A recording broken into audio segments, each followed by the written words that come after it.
there are times in your life when you're not going to be happy. And then what are you going to do? Your goal is demolished. And there are going to be plenty of times in your life when you're not happy. There might be years. And so it's a shallow boat in a very rough ocean. Without a plan, you're gonna stay right where you are. It's time for you to make a move. Write the rules. Be your own director. Take the power. So what's your plan? How are you willing to change? What is it that you're going to do to make a difference? Make today different than it was yesterday? What actions are you willing to take? The least we can do is consider what we've done and individually, collectively do the best we can to try and turn this thing around. I blame no one. I look in the mirror. On the other side of it, what an opportunity we have, because tomorrow's the first day of the rest of our lives. So what an opportunity we have. For far too long, you've allowed the volume of your past misfortunes, your past setbacks, and your past failures to play way too loudly in your speaker of life. I need you to turn down your past failures and make room to turn up your future success. You have got to change the way you think. It is the whole determining factor of where you go in life. We are all where we are today because we thought ourselves to this position. If you don't like the position, think yourself out of it. You know what passion is? Passion is an emotion. It's an emotion without an action. Passion will get you nowhere. Inner drive will get you nowhere unless you act on it. You have to act on your passion. You have to act on your inner drive. Don't let those feelings stay inside of you. You got to know what to do with them. You got to know how to make them work in order to get what you want. Don't keep it inside. And so embrace the fact that you're going to have to sacrifice and suffer to some extent. Once you've embraced that it's going to happen, it's almost not that bad. Push yourself, get it done, make it happen. Stop looking for external motivation and start building that fire inside of you. Start adding more logs, more petrol to those flames every single day. And when that thing tells you to quit, you look at it in his eye and say, I ain't going nowhere. I will break you before you break me. You will not defeat me. You will not destroy me. You owe it to yourself to feel the pride of knowing you made your life. You didn't get lucky. You worked for it. You sacrificed. When it was hard, you pushed harder. We try so hard in our lives to fit in. We try to fit into certain groups, certain frats, certain sororities, among certain friends. Yet the people we idolize are the ones that stand out. But when you're prepared, there is no fear. There is no fear of failure, okay? Because even if you've walked out of something and you feel like you failed at it, your preparation is so strong that you're gonna take that failure and turn it into the outcome you desire. And most people stop at failure, okay? We've all failed at things. I'm gonna continue to fail at stuff, right?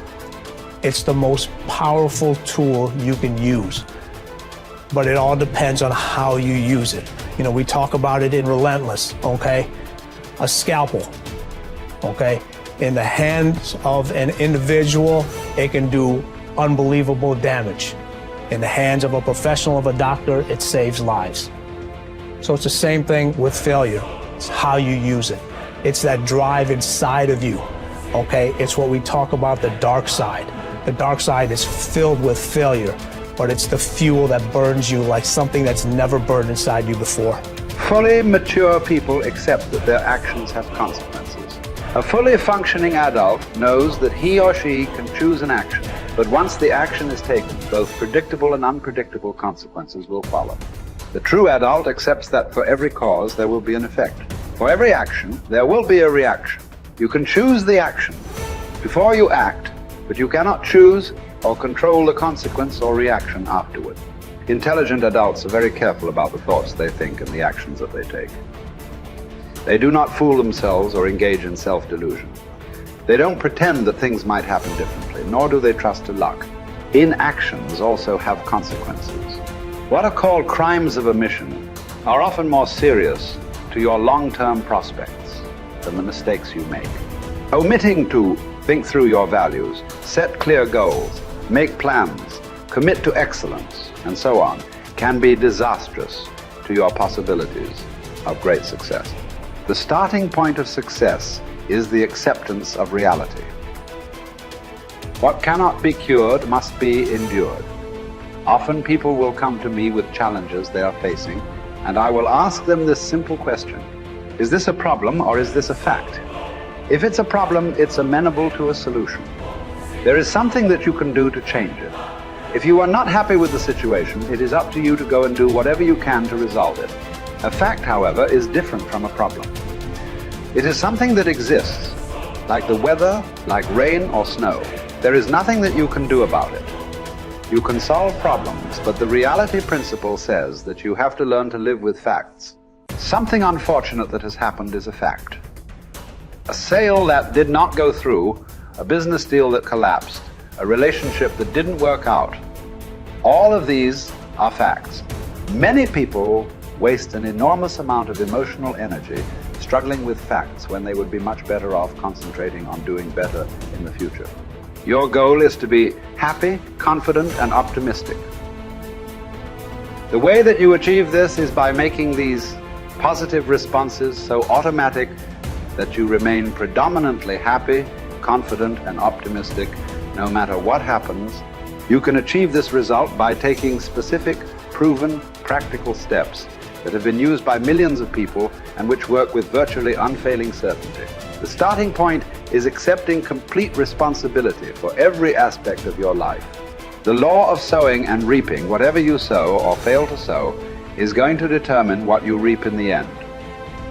The law of accumulation reminds us that everything counts. Every positive step you take is moving you toward building a great life for yourself. Every positive word or thought or image is deepening your belief and increasing your confidence in your ability to achieve wonderful things. Finally, remember the law of reversibility. If you act in a manner consistent with high performance and high self-confidence, those very actions will generate the feelings consistent with them. Every positive, constructive action that you take in the direction of your dreams and goals will reinforce your belief in yourself and in your ability to accomplish your ideals. The challenge for building good habits and breaking bad ones is often finding a way to pull the long-term consequences of your bad habits into the immediate moment. So you feel a little bit of pain right now and want to avoid it. And the long-term rewards of your good habits into the immediate moment so that you have a reason to repeat it again in the future. Each behavior casts a vote for the type of person that you want to become. And if you cast enough votes for that type of identity, you start to believe that about yourself, right? Like if you go to church for 20 years, you believe that you're religious. You study Spanish every Tuesday for 30 minutes, you believe that you are studious. So in that way, your habits provide evidence of your desired identity. And I think that that is probably the ultimate reason that habits are so important. It's true, like habits can help you earn more money or be more productive or lose weight. And all that stuff is great.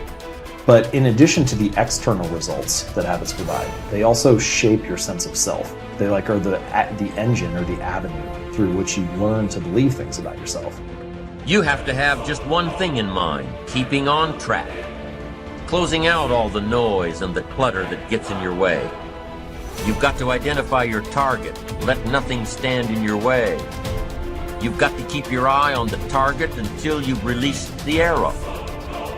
Let nothing capture your attention unless it's in the best interest of your ambition. If you don't keep your mind on what you're doing, if you don't keep focused on the task at hand, it could slip right on by you. Wherever you are, be there. Whatever you're supposed to be doing for the moment, do it. You can't be thinking of everything you have to do at one time, all the time. You have to concentrate on just one thing at a time. One project, one job. You have to take it one task at a time and complete it. Do what you've set out to do. Keep your mind only on that one task. Why? If you don't, you won't accomplish anything. Concentration takes a lot of discipline. It takes a lot of discipline to demand privacy, to keep the do not disturb sign on your door while you're in the middle of an important job. It takes a lot of discipline not to answer the phone every time it rings at home. That's why they make voicemail and answering machines, so you don't have to answer the phone every time it rings. Your family will appreciate an uninterrupted dinner hour. Your night work will get done a whole lot faster. Concentrate on the work at hand and demand of yourself the discipline to stay focused.